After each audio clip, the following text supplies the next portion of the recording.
may babasahin ako, dali. Isinusulat ko ito dahil kailangan mong malaman kung gaano ako labis na nagsisisi sa pagtataksil ko, sa tiwala mo, at sa labis na pananakit ko sa'yo. Mahal na mahal pa rin kita, Meiko Montipon. Kapalaw mo ka!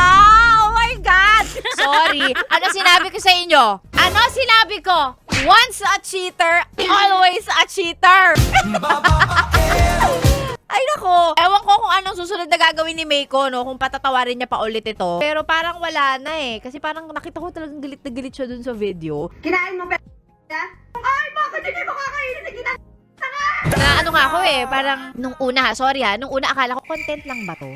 Kasi kung ako yun, hindi lang sigaw nga abutin mo sa akin, bibigwasan talaga! Bibigwasan talaga kita!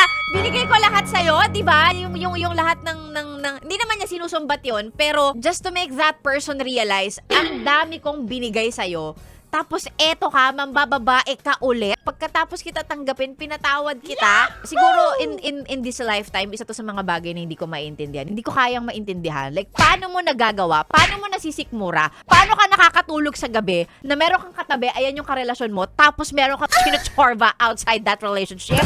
Diba? Kaya nga dun sa video, tinatanong nung girl, nung asawang babae. So, habang nakikipagjugyugat ka sa iba, hindi mo man lang ako naiisip. Habang may kasama kang iba, nagpapakasarap ka, nagpapakasaya ka dyan, hindi mo ba naiisip yung totoong karelasyon mo? Hindi ba? Hindi.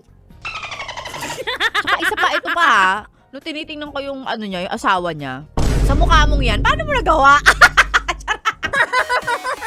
Napayes ka ba sa napanood mo, yes friend? Alam mo na ang gagawin mo, ha? Hit like and subscribe. And click the notification bell para ma-update ka namin. Kung gusto mo, mag-comment ka pa! Hindi ka namin iisnabin.